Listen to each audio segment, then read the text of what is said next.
Okay, real talk. Have you ever sat next to someone screaming at their TV over a game where the players stop, huddle up, and stand around for like 30 seconds, and then only run for 3 seconds? And you're thinking, this is the sport that took over America. Yeah, same. But here's the thing nobody tells beginners. American football isn't a running around sport. It's a chess match wearing shoulder pads. In the next few minutes, I'll explain the rules, the field, downs, touchdowns, and scoring the simplest way possible. Stick around, because you'll learn why teams sometimes give up the ball on purpose. Alright, so here's the wildest part about football. The entire sport comes down to one dumb, simple idea. Get the ball to the other end of the field before the other team stops you 4 times in a row. That's it. That's the whole game. Everything else is just decoration on top of that one idea.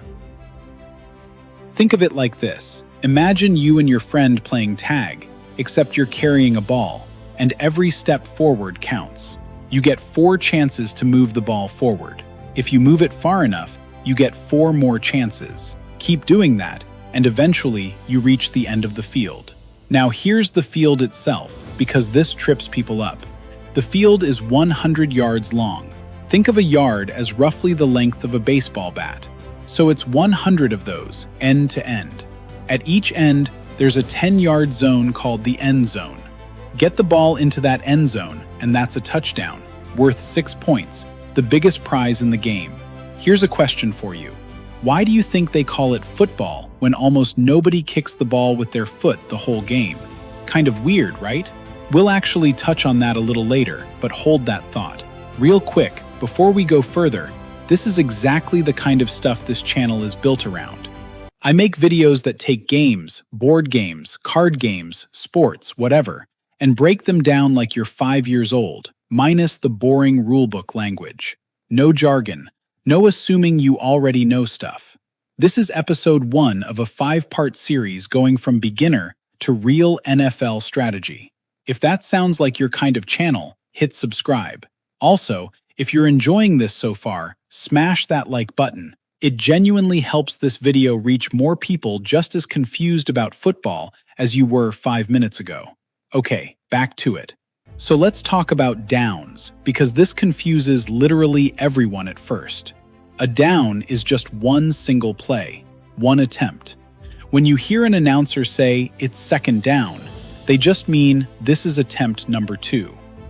Here's the deal. A team gets 4 downs, 4 attempts, to move the ball 10 yards. If they do it, even taking all 4 tries, they get a brand new set of 4 downs. It's like a video game checkpoint, resetting the 10-yard goalpost further down the field.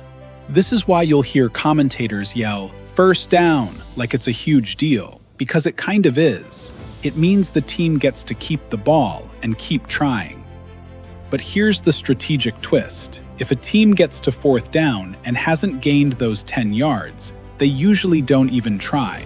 They'll punt the ball, kicking it far away on purpose to give the other team worse field position. Sounds backwards, right? Giving up the ball on purpose. But here's why. Failing on 4th down means the other team gets the ball exactly where you were standing. Could be really close to your own end zone. Dangerous. So instead, teams often play it safe and kick it far away. We'll dig way deeper into this in episode 3. Now let's talk points. A touchdown is 6 points. After a touchdown, the team gets a bonus chance. They can kick a short extra point for 1 more point, or run/pass it in again from close range for 2 points. There's also a field goal, worth 3 points, when a team kicks the ball through the tall yellow posts instead of scoring a touchdown. And there's a rare one called a safety, worth 2 points, when the defense tackles the ball carrier in his own end zone. Here's a fun way to remember it.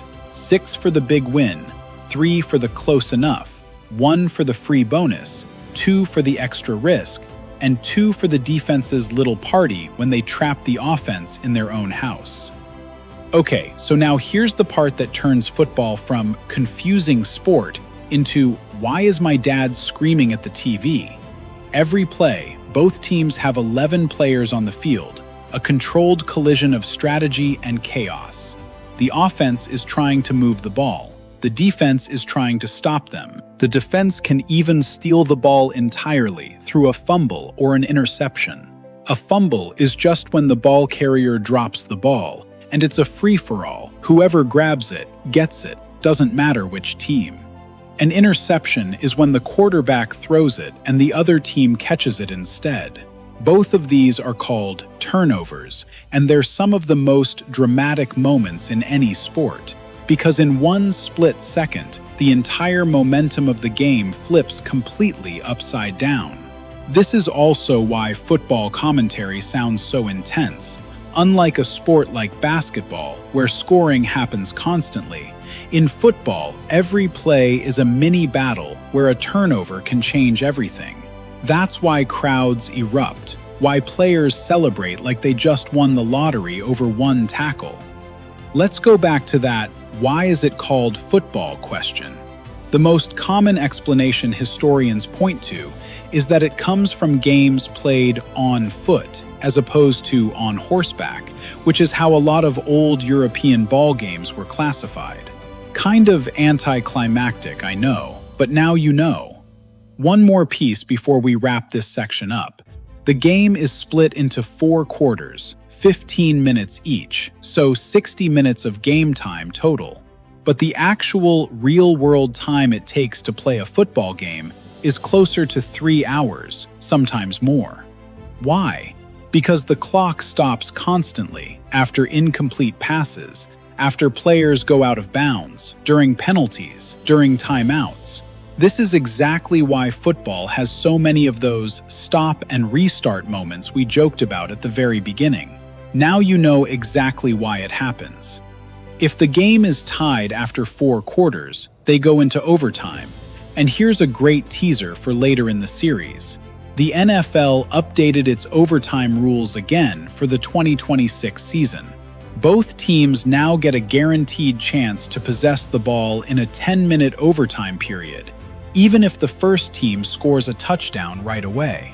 We'll go much deeper on this in episode 5 when we talk about late game and playoff strategy, because overtime decisions are some of the most nerve-wracking coaching calls in the entire sport. All right, let's bring this all together, because I promised you'd walk away actually understanding this game. The field is 100 yards with a 10-yard end zone on each side. A team gets 4 downs, 4 attempts, to move the ball 10 yards, and if they do, they earn a fresh set of downs. Touchdowns are worth 6, extra points are worth 1, 2-point conversions are worth 2, field goals are worth 3, and safeties are worth 2. Turnovers, fumbles, and interceptions can flip a game instantly, which is why the crowd loses its mind over them. That's genuinely the foundation. That's the skeleton of the entire sport. Everything from here, the positions, the play calling, the strategy, is just layers built on top of exactly what you just learned. So that's American football, explained like you're 5, minus the boring parts. If this helped even a little bit, drop a comment telling me what confused you most about football before this video. I actually read every single one. Share this with the one friend who still doesn't get commercial breaks. And obviously, like this video and subscribe, because episode 2 is coming up next, and that's where we break down every position on the field: quarterback, linebacker, wide receiver, all of it, in the same simple, no jargon style. See you in the next one.